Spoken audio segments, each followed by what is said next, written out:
Hey everyone, in this video, I'll show you how to easily switch back to a personal account in Instagram, and if you're new to the channel, please go down below and consider subscribing and leaving a like.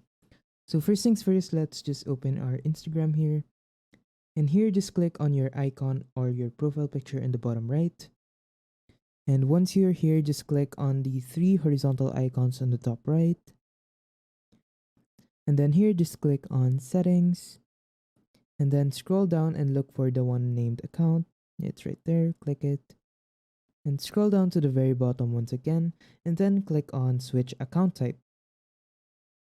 Here you'll see two options to switch to a business account or the personal account. That's what we want. So just click on switch to personal account and then click on the red confirmation.